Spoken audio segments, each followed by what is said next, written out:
Rema hari ini, Matius 5 ayat 6. Berbahagialah orang yang lapar dan haus akan kebenaran, karena mereka akan dipuaskan.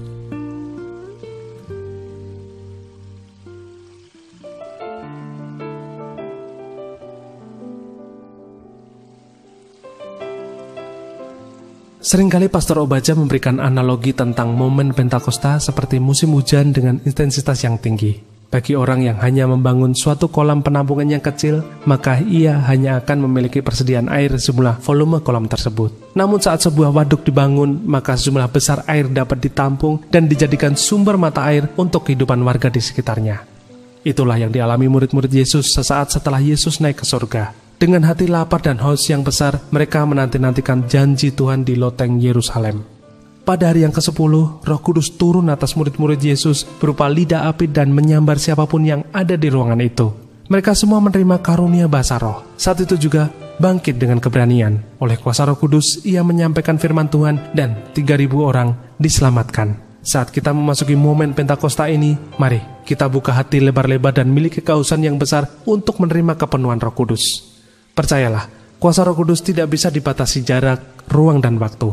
Zaman dulu orang mengira kalau mau mengalami kepenuhan Roh Kudus, kita harus datang ke sebuah KKR dulu atau harus ikut retreat encounter dulu. Itu juga tidak sepenuhnya salah. Tetapi Roh Kudus juga bisa melawat kita saat ini. Mungkin kita ada di rumah, di ruang tamu, atau di kamar dengan mengikuti ibadah via handphone, tablet, laptop, atau TV, tetapi kuasa Roh Kudus sanggup menjamah kita saat itu juga. Sehingga banyak di antara kita akan terima baptisan Roh Kudus. Bahkan akan ada banyak orang akan terima karunia berbahasa roh. Datanglah kepada Tuhan, sang sumber ketahanan kita. Maka terangnya akan dicurahkan ke atas kita, sampai orang-orang di sekeliling kita dapat merasakan dampak yang positif. Dengan demikian, banyak jiwa akan tertarik dan datang kepada terang Tuhan yang sejati. Sudahkah Anda membuka hati dan memiliki kehausan besar untuk bersiap menerima kepenuhan Roh Kudus? Mengapa Anda perlu membuka hati dan memiliki kehausan besar untuk menerima kepenuhan Roh Kudus?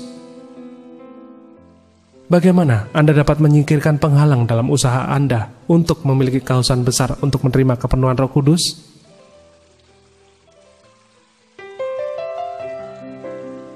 Bapa, dalam nama Yesus, kami mau buka hati kami saat ini dan kami lapar dan haus akan kepenuhan Roh Kudus-Mu. Penuhi kami dengan Roh Kudus-Mu sehingga hanya kehendak-Mu yang terjadi atas kami. Di dalam nama Tuhan Yesus kami berdoa. Amin. Buka hati dan miliki kehausan besar untuk menerima kepenuhan Roh Kudus di momen Pentakosta ini.